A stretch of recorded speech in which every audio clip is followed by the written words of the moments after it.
પેલું સવારે પૂજા કરીને આપણે કહીએ ને કે આજનું બધું પૂન તમારું, એમ આજની બધી તાળીઓ તમારા નામે.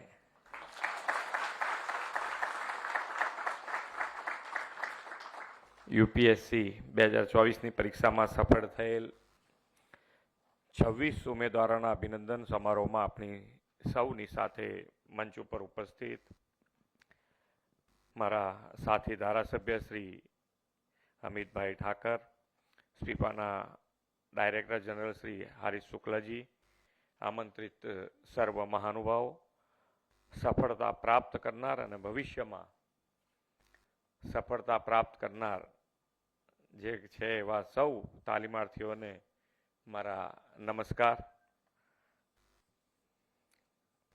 આમ તો આજે એક જ લાઈન કહેવાની છે કે આપ સૌને ખૂબ ખૂબ અભિનંદન. બાકી તો શરૂઆત થઈ છે અને આગળ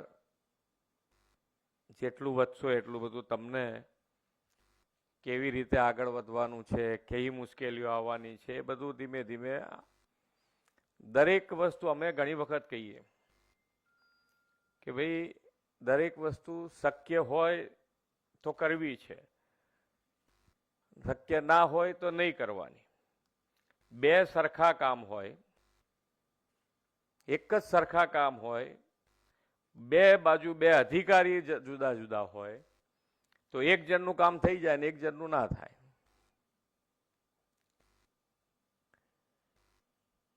એટલે એ સમજ જે છે એ સમજ તમે જેટલી વધારે કરશો. બાકી તમે ટોપ કર્યું છે, યુપીએસસીમાં ટોપ કર્યું છે એટલે બુદ્ધિ માટે કોઈને પ્રશ્ન હોઈ શકે એવું માનવાને કોઈ કારણ નથી, કારણ કે તમારી હોશિયારી છે જ. હવે એ હોશિયારી લોકોને કેવી રીતે ઉપયોગી થાય એના માટેનો તમારે રોજબરોજ, કારણ કે અત્યારે કેટલી બધી વસ્તુ રોજબરોજ બદલાઈ જાય અને ટેકનોલોજી, માન્ય વડાપ્રધાન શ્રી હર હંમેશ કહે છે કે ટેકનોલોજીનો મેક્સિમમ ઉપયોગ કરીશું તો વધુ લોકોને લાભ આપી શકીશું અને સરળતાથી લાભ આપી શકાય એવું છે.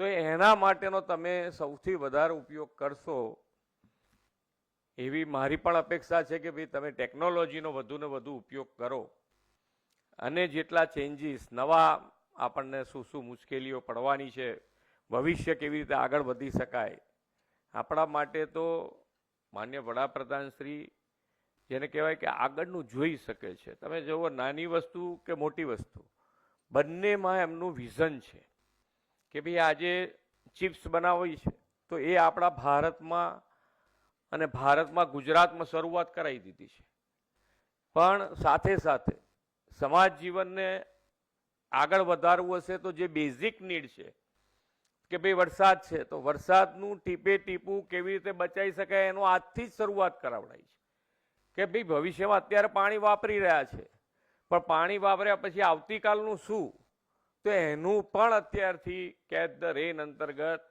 ભવિષ્ય માટેનો વિચાર કરીને આજે પાણી બચાવી રહ્યા છે. ઘણી વખતે આપણે ભણી ગણીને મોટા થયા હોય પછી નાની નાની વસ્તુ એ તો તમને બધાને ઘરેથી શીખવા મળે. મમ્મી પપ્પાના વાક્યો તમે સાંભળો ને તો તમે ભણતા હોય એટલે ટોપ ભણતા હોય. હવે એમાં તમે મમ્મી પપ્પાનું વાક્ય એક સાંભળો ને તમને એમ થાય કે ક્યાં મમ્મી કે ક્યાં પપ્પા તમે આવું અત્યારે મને સમજાવો છો, આપણને એવું લાગે ને.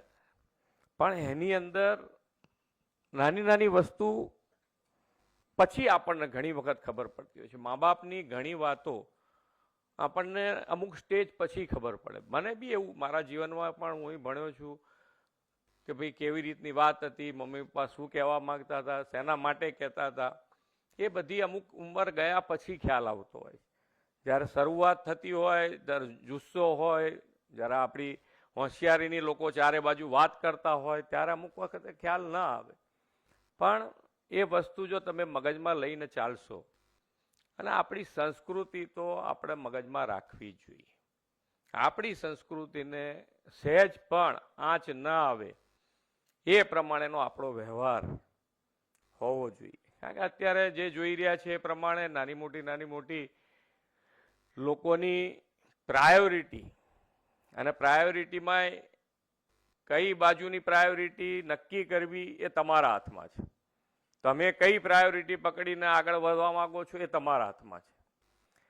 તમે રાષ્ટ્ર પ્રથમ ને ભાવ સાથે જો આપણે કામ કરીશું તો જે માન્ય વડાપ્રધાન શ્રી અત્યારે આપણે કેટલાય વખત પછી જોઈ રહ્યા છે કે ભાઈ એક ભારત શ્રેષ્ઠ ભારત અને એક ભારત શ્રેષ્ઠ ભારતની સાથે સાથે વિકસિત ભારત માટેનો આપણો સંકલ્પ છે.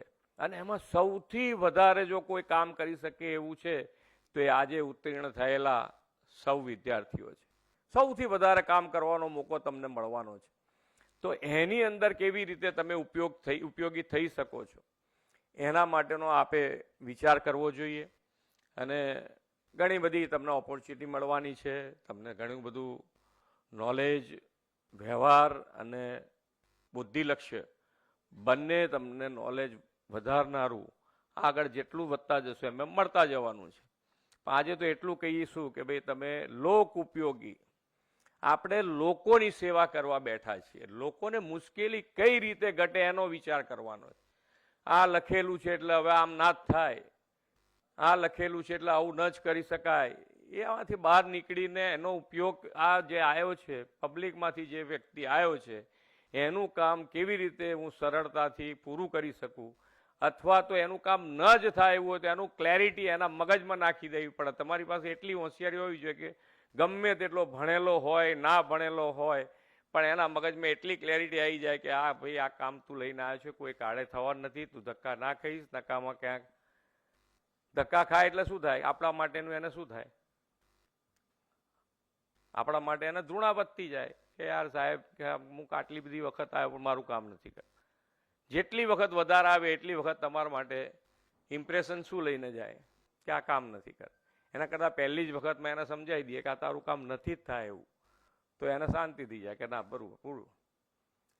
એટલે જેટલું બને એટલું મારું તો એક જ સ્વભાવ છે કે આપણે પબ્લિક માટે બેઠેલા વ્યક્તિઓ છીએ બધા, તો પબ્લિકને મુશ્કેલી ના પડે એનો વિચાર કરી અને જો આપણે કામ કરીશું તો જે આપણે સક્સેસ આજે મેળવી છે એ મને લાગે છે ત્યાં સુધી આપણા કેરિયરની સક્સેસ પણ આની અંદર છુપાયેલી છે. તો કેરિયર સક્સેસ ક્યારે? તો કે પબ્લિકને વધુમાં વધુ સંતોષકારક કામ કરો, ભવિષ્યનું એમને લાભ થતો જાય, ભવિષ્ય માટેનો એમનો વિચાર કરીને, પ્રજાજનોનો ભવિષ્યનો વિચાર કરીને એ લોકો માટે શું કરી શકાય બંને પેરેલલ ચલાવશો તો એ તમારી સૌથી મોટી સક્સેસ હવે તમને મળવાની છે. આજે જે ઉત્તીર્ણ થયા છે અને આજે અહીંયા આગળ જે વિદ્યાર્થીઓ બેઠા છે બધા પાસ થઈ શકતા નથી. અમે ક્યાંય પાસ નથી થઈ ગયા, એટલું બધું ભણી નથી નાખ્યું. એટલે હું તો એટલા માટે કહું છું કે તો બધી પોસ્ટો તમને ગમે તારે ગમે તે મળી શકે છે. એટલે બહુ ના કદાચ પાસ થઈએ તો બહુ અકળાવવું નહીં.